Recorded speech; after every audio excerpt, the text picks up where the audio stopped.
Les salariés de TLT, la chaîne locale toulousaine, n'ont pas dit leur dernier mot. Menacés de liquidation judiciaire à la fin du mois, ils ont décidé de faire savoir leur envie de sauver leurs emplois et leur outil de travail. Ils organisent ce soir une soirée de soutien à la Dynamo à Toulouse. El Gato Negro, Bernardo Sandoval, Strange Enquête et Pierrick seront sur scène tout à l'heure. Ils ont tous accepté de suite. TLT les a diffusés à un moment donné. TLT est important pour les artistes comme pour les associations, pour les acteurs de cette ville. Si TLT disparaît, c'est du lien social qui disparaîtra avec cette chaîne. Une télé locale de qualité et qui fonctionne financièrement, c'est possible. Mais il faut une volonté politique pour cela. Et aujourd'hui, on sent bien qu'à Toulouse, la volonté politique c'est légèrement émoussé. À TLT, on vit au rythme du compte à rebours. Le 29 mai prochain, le tribunal de commerce de Toulouse doit sceller l'avenir de la chaîne.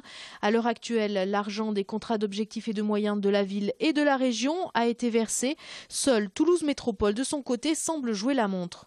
Le Com Grand Toulouse a été voté et par tous les partis politiques présents au Grand Toulouse.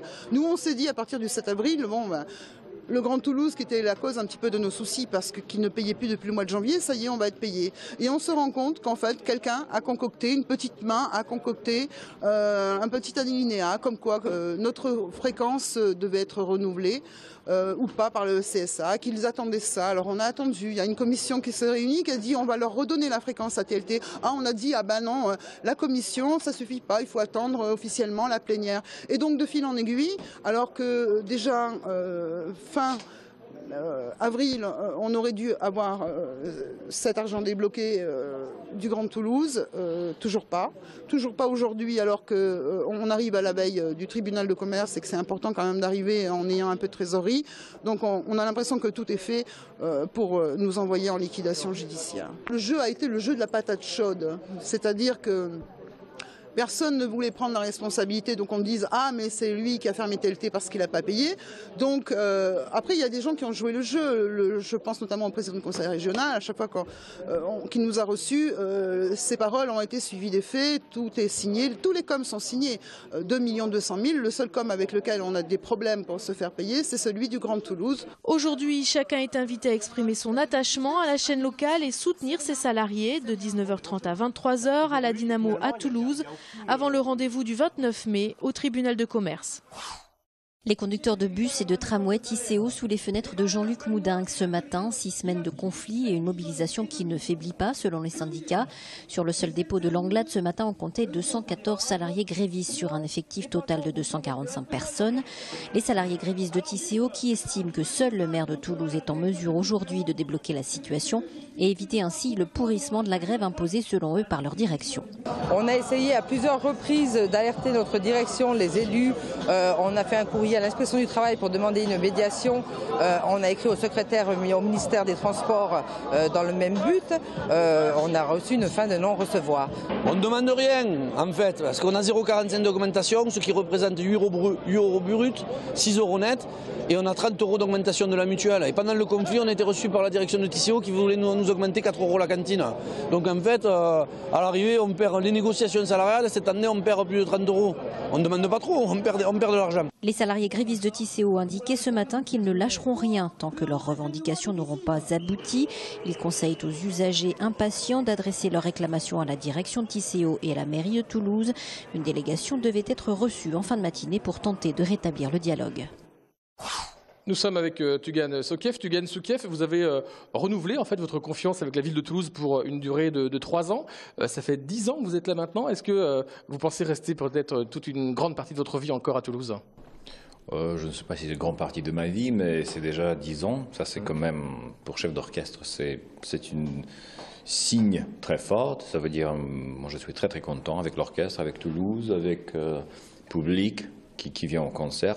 Le développement d'orchestre qu'on a eu pendant dernière période, là, c'est incroyable. Le rayonnement, l'attractivité de nouvelles publics, c'est incroyable, vraiment, ce qui se passe aujourd'hui. C'est pour ça que je suis très content, continue à être toulousain, ouais.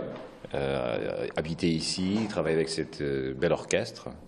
et continuons notre aventure musicale. Alors vous disiez que vous aviez des amis chefs d'orchestre dans le monde entier. Alors est-ce qu'ils sont jaloux parce que vous êtes à Toulouse ou est-ce qu'ils se demandent pourquoi vous êtes à Toulouse? Non, mais il a deux en fait. Ouais. Il a quelqu'un qui est très, très jaloux. Il a notre formation symphonique en France qui rêve d'avoir la même chose qu'à Toulouse.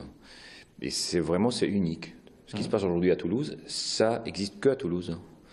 C'est incroyable, parce qu'avec aujourd'hui, l'État finance, l'ambiance finance pas très très facile, mais quand même on a trouvé le moyen pour soutenir cet orchestre, et parce qu'on ne parle pas que l'orchestre, c'est jeune public, c'est beaucoup de projets pédagogiques, c'est rayonnement, c'est vraiment image de Toulouse. On est mascotte de Toulouse ailleurs. Ouais. Justement, alors, vous êtes aussi plusieurs casquettes, vous êtes à Berlin, je crois. Vous avez, alors, qu'est-ce que vous faites là-bas d'ailleurs à Berlin? Mais à Berlin, je suis aussi directeur musical de l'orchestre à Berlin jusqu'à 2016. Je continue encore un an et c'est fini. Et depuis 2014, je dirige aussi le fameux théâtre Bolchoï à Moscou. Alors vous êtes quelqu'un qui doit être toujours dans un avion ou dans un train. Est-ce que vous avez le temps de vous concentrer, ne serait-ce que pour vous dire voilà, qu'est-ce que je vais faire dans l'avenir? Mais c'est ça, c'est dans l'avion, dans le train où je réfléchis, je regarde beaucoup de partitions, je fais tout mon mail, je corresponds avec tout le monde. Oui, c'est ça. Malheureusement, c'est comme ça aujourd'hui. On voyage beaucoup, on est obligé, mais quand même, je reste beaucoup de temps à Toulouse.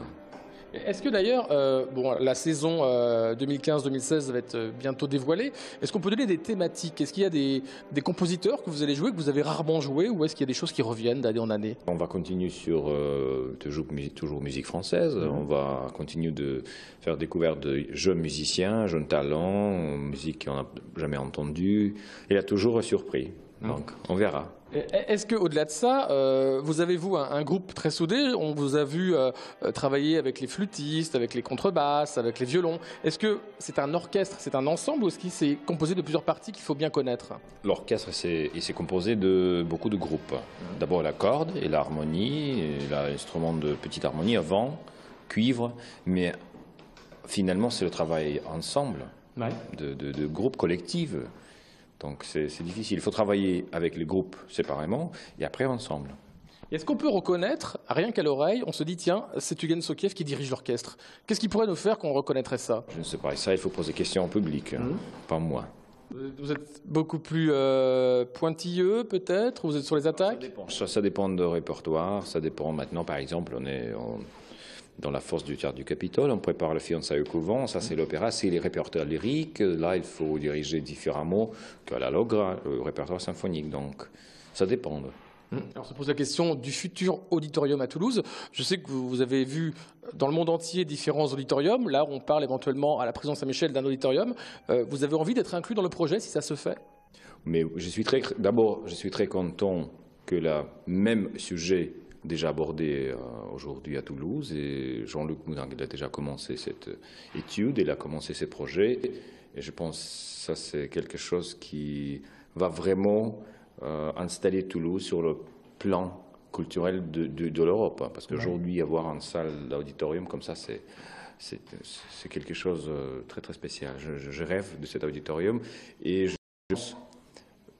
grâce à le bon auditorium qui existe aujourd'hui et grâce à un mauvais auditorium qui existe aussi, nous on peut prendre le meilleur exemple et on peut pas aussi, et on n'utilise pas le mauvais exemple. Donc on a situé dans, comment on dit, dans la bonne période, si vous voulez. On peut regarder tout ce qui se passe, la Philharmonie à Paris, la belle salle, à mon avis aujourd'hui le plus belle qui existe en Europe. Donc j'espère qu'un jour à Toulouse, on va avoir même plus belle qu'à Paris. Alors, une des dernières questions, est-ce qu'il y a des œuvres qui vous résistent? Est-ce qu'il y a des œuvres que vous aimez et que vous dites à chaque fois c'est très difficile de la faire jouer à un orchestre? Celle-ci, c'est une œuvre que j'aime beaucoup, mais elle me demande énormément de travail. Peut-être Symphonie de Mahler, 8e Symphonie de Mahler, c'est quelque chose qui est très grand, parce que d'abord c'est pour 1000 musiciens, 1000 c'est avec les chanteurs et le chœur, l'orchestre, donc c'est peut-être le plus exigeant que j'ai jamais écrit. Ça, c'est un rêve à chaque fois qu'on est devant ça, on se dit j'ai peur. Pour présenter cette symphonie à Toulouse, on a besoin d'un grand auditorium. Et oui. J'espère un jour. Ouais. Jusqu'au 24 mai, les Français et certains Européens vont découvrir 4 spots télé d'une durée de 30 secondes chacun, présentant 25 grands sites de Midi-Pyrénées, parmi lesquels Albi, Saint-Bertrand de Comminges, Saint-Cyr-la-Popie et bien sûr Toulouse. La région a investi 900 000 €, dont 40% financés par l'Europe, dans la réalisation et la diffusion de ces films. Depuis 2009, plus de 10 000 spots de ce genre ont été diffusés au total, permettant chaque année à près de 30 millions de téléspectateurs de découvrir les sites emblématiques de nos territoires et pour certains d'avoir envie d'y venir pendant les vacances. En termes de notoriété de la région Midi-Pyrénées, on a gagné beaucoup de parts de points. On est dans les 4 ou 5 premières régions françaises. En termes d'identification par le téléspectateur qui se souvient et qui cite un certain nombre de grands sites quand il est interrogé, là aussi on a un impact qui est fort. Ce qu'on sait, c'est qu'on a très bien résisté à la crise et que les points d'impact des grands sites, eux, ont plutôt progressé, 2-3% par an, ça dépend desquels. Donc on a, je pense, dans la compétition touristique, on a gagné des points. Et dans cette dynamique promotionnelle, la région a fait réaliser également 2 films pour chacun des grands sites, 50 au total, pour un budget de 700 000 €. Un film d'animation et un film découverte avec le témoignage d'une personnalité du territoire. Ils seront diffusés sur les sites des comités régionaux et départementaux du tourisme et les offices de tourisme. Le reproche qui nous a été adressé était clair. Nous ne prenions pas en compte l'ensemble du territoire régional. Et nous avons donc demandé aux grands sites de ne pas être trop centrés sur eux-mêmes, de dire évidemment la richesse de leur patrimoine, de leur manifestation culturelle, de tout ce qui constitue, j'allais dire, l'attractivité de leur territoire, mais également de se pencher sur les atouts des territoires environnants. En Midi-Pyrénées, l'économie touristique représente 53 500 emplois et les dépenses des touristes rapportent chaque année 6 milliards d'euros. Un chiffre d'affaires comparable à celui du secteur de l'agroalimentaire qui se rapportait à 14 milliards d'euros grâce à la fusion avec la région Languedoc-Roussillon qui devrait donc logiquement rejoindre la campagne des grands sites, mais sous quel label? Celui-ci ou le sien Sud de France? Réponse en 2016.